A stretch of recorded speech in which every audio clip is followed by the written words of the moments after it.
Hello everyone, আসসালামু আলাইকুম। কেমন আছেন আপনারা সবাই? আশা করি সবাই ভালো আছেন। আমি আলহামদুলিল্লাহ ভালো আছি। অনেক দিন পর একটি নতুন রেসিপি নিয়ে হাজির হয়ে গেলাম। আজকে আমি আপনাদের তৈরি করে দেখাবো কোনো প্রকার ইলেকট্রিক বিটার ছাড়া ভ্যানিলা স্পঞ্জ কেকের রেসিপি। যদি রেসিপিটি ভালো লেগে থাকে প্লিজ আমার চ্যানেলটি সাবস্ক্রাইব করবেন। তো আমি প্রথমে একটি বাটি নিয়ে নিয়েছি। তো বাটিতে আমি শুকনো উপকরণগুলো চেলে নেব। তো এখানে আমি দিয়েছি হাফ কাপ ময়দা, তারপর এখানে দিয়েছি 2 টেবিল স্পুন গুঁড়া দুধ, 1 টিস্পুন দিয়েছি বেকিং পাউডার এবং সামান্য পরিমাণ দিয়েছি লবণ। দিয়ে সবগুলো উপকরণগুলো আমি খুব ভালো মতো চেলে নিব।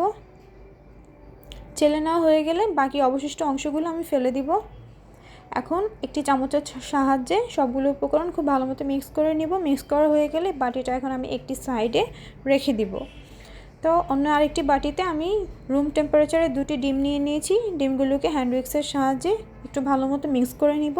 মিক্স করা হয়ে গেলে এখানে আমি দিব হাফ কাপ চিনি। চিনিটা একবারে দিবেন না, আমি 3 ধাপে দিয়েছি। প্রথমে একটু দিয়েছি, মিক্স করেছি, আবার একটু দিয়েছি, মিক্স করেছি। এভাবে আমি 3 ধাপে চিনিটা দিয়ে ডিমের সাথে খুব ভালো মতো মিক্স করে নেব। আপনারা ঘড়ি ধরে প্রায় 7 থেকে 8 মিনিটের মতো খুব ভালো মতো বিট করে নেবেন, যাতে চিনিটা খুব ভালো মতো গলে যায়। এই যে দেখেন আমার ভালো মতো মিক্স করা হয়ে গিয়েছে। এখন এখানে আমি দিব 1/4 কাপ সয়াবিন তেল। তেলটা দিয়ে আমি আবারও হ্যান্ড উইক্সের সাহায্যে খুব ভালো মতো মিক্স করে নিব। আপনারা দেখে বুঝতে পারছেন আমি কিভাবে মিক্স করছি।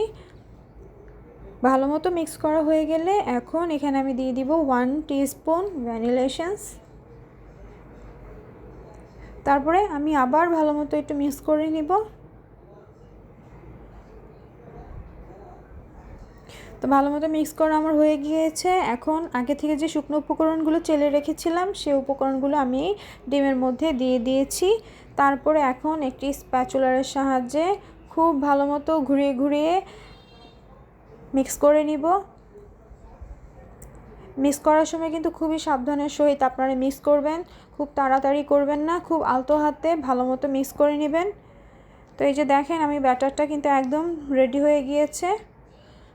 তা এখন আমি আগে থেকেই কিন্তু একটি মোল্ডের মধ্যে তেলটা ব্রাশ করে রেখেছি এবং নিচে একটি কাগজ দিয়ে দিয়েছি।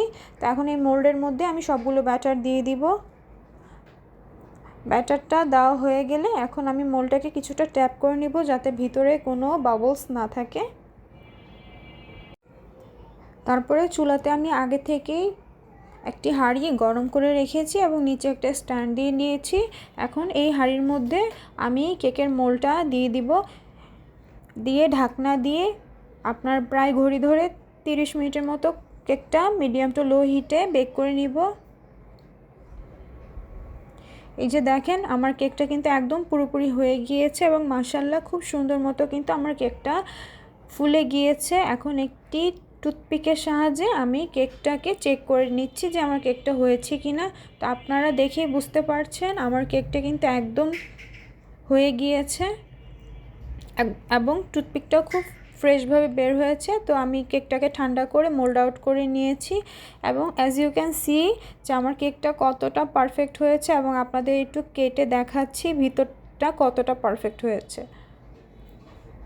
তো আপনারা দেখেই বুঝতে পেরেছেন যে আমি কত সুন্দর মতো একটি কেক বানিয়ে নিয়েছি। এভাবে করে আপনারাও বাসায় তৈরি করতে পারেন, আশা করি আপনাদের কাছেও ভালো লাগবে।